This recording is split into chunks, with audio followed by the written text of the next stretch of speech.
இது பார்த்தீங்கன்னா, ஞாயித்துக்கிழமை சாயந்தரம் எடுத்த வீடியோ. அம்மா வந்திருந்தாங்க. அப்புறம் என் கொழுந்தியா வந்திருந்தாங்க. இன்னைக்கு ஞாயித்துக்கிழமை அவருக்கு வேலை இருந்தனால, சரி காலையில நான்வெஜ் எதுவும் செய்யல. சாயந்தரமா செஞ்சுக்கலான்ட்டு, அவரும் 5 மணி போல தான் வந்தாரு. அப்புறம் கறி எடுத்துட்டு வந்து பிரியாணி செய்யலாம். பாப்பா 2, 3 நாளைக்கு முன்னாடியே பிரியாணி கேட்டுருந்தா.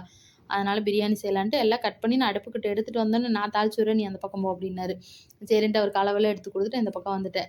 ஒண்ணு ஒண்ணா நான் எப்படி செய்யறதுன்னு சொல்ல சொல்ல எண்ணெய் ஊத்தி, அந்த பிரியாணி ஸ்பைசஸ் எல்லாம் போட்டு, அதுக்கப்புறம் வெங்காயம் போட்டு நல்லா வதக்கி விட்டுருந்தாரு. அதுக்குள்ள அவங்க தங்கச்சி வந்து பக்கத்துல நின்னுட்டு எப்படி வதக்கி விடுறாங்க என்னன்னு பார்த்துட்டு இருந்தாங்க. சாப்பாடெல்லாம் செய்வாரு. சிக்கன் கிரேவி அந்த மாரிலாம் செய்வாரு. பிரியாணி இதுவரைக்கும் செஞ்சதில்ல. அதனால நம்ம பக்கத்துல நின்னு அளவெல்லாம் எடுத்து குடுத்து, அந்த வதங்குறதெல்லாம் சொல்லிட்டு இருந்தோம். இந்த புதினா, கொத்தமல்லி எல்லாம் பார்த்தீங்கன்னா, கிளீன் பண்ணி வச்சிருந்தேன். அப்பவும் ஒருக்கா செக் பண்ணிட்டு இருக்கிறாரு. அப்புறம் நான் சத்தம் போட்டேன். "அதெல்லாம் சுத்தமா கிளீன் பண்ணி தான் வச்சிருக்குது. போடுங்க" அப்படின்னு சொல்லி சொன்னோனே, அப்புறம் போட்டுட்டு அதையும் வதக்கி விட்டாரு. அப்புறம் எண்ணெய் பிரிஞ்சு வந்ததுக்கப்புறம் பார்த்தீங்கன்னா, கறிய போடுறதுக்கு கூப்பிட்டா, அதுக்குள்ள ஃபோன் ஒண்ணு வந்துருச்சு. அப்புறம் ஃபோன பேசிக்கிட்டே வந்து அந்த கறிய எடுத்து போட்டு, உப்பு போட்டு நல்லா கிளறி விட்டாரு. அளவா தண்ணியும் எடுத்து குடுத்துட்டேன். தண்ணியும் வச்சுட்டு, அப்புறம் தண்ணி கொதிச்சோனே அரிசி போட்டு வாசம் பிடிக்கிறார். வாசம் பிடிச்சிட்டு "சூப்பரா இருக்குது.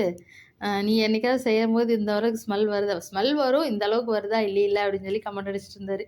அப்புறம் எல்லாம் ரெடி பண்ணதுக்கப்புறம், தம் போட்டதுக்கப்புறம் சரி இறக்கிட்டு, பாப்பாங்க 2 பேத்துக்கு சாப்பாடு போட்டு குடுத்துட்டு, கொழுந்தியா பொண்ணு வந்திருந்தா.